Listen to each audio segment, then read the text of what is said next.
The family grew up, they were born in Chicago, and they came over here to California about 15 years ago. There's nothing to show that he was connected to a terror group yet. This is all information that's still been coming out, and there's nothing to connect him to one of these groups. He was working for the city, he had a full-time job, he was getting his master's, he was married, he was living the American dream.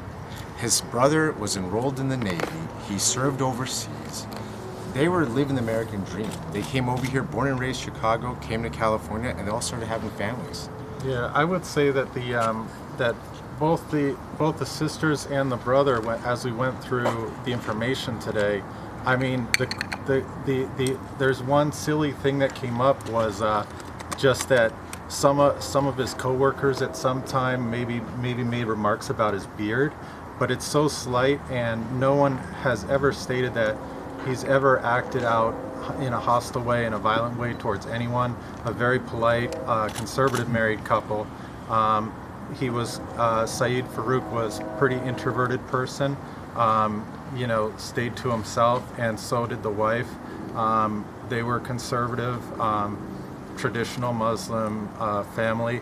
I mean, our concern mostly is just with all of the headlines that keep saying Muslim shooter, or the thing on the cover of the New York Post, that, you know, it's important that Muslims not be intimidated or harassed as a result of this incident, that this not be used to fuel hate. There was no preparations that the family knew about.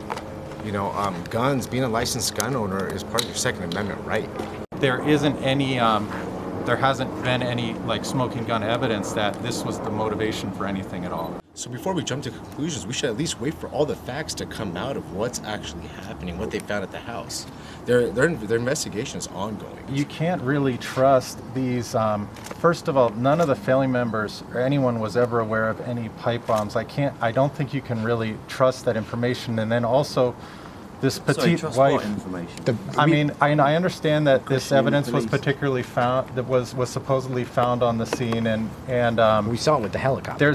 There's a lot of motivation at this time to create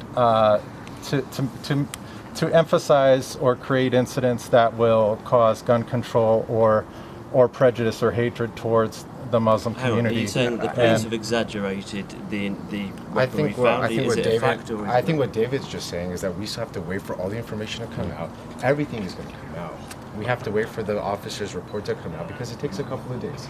There have been suggestions that it may be something that was related to their work, that somehow he was a disgruntled employee, but it isn't. It doesn't seem plausible to us that this petite woman would be involved in this sort of hyper-caricatured kind of Bonnie-and-Clyde crazy scenario. But I mean, there was a lot of questions drawn with regard to Sandy Hook and whether or not that was a real incident or not. We just don't know. But I mean, obviously these things were found there. How they got there, we don't know. The families is in shock as much as all of us are. You know, they had no idea. They came over here, the brother, you know, they all are married now. They all have their own kids, they all have their own families. They had no idea that something like this would happen. They all woke up one day, they were all, you know, at work or, you know, raising the kids or doing something, and they heard of what was going on. When we went to our questioning with the FBI, there was a lot of attempts to basically link this to online accounts or visits to the Middle East, and every one of them just fell flat, to the point where the investigators actually said, we're looking for some behavior that would show that this is the person that would commit this, and nothing you're saying, I'm paraphrasing and saying this, but they said nothing you're saying would indicate any sort of a behavior like that. And we all kind of went, yeah, I know, you know, like, duh.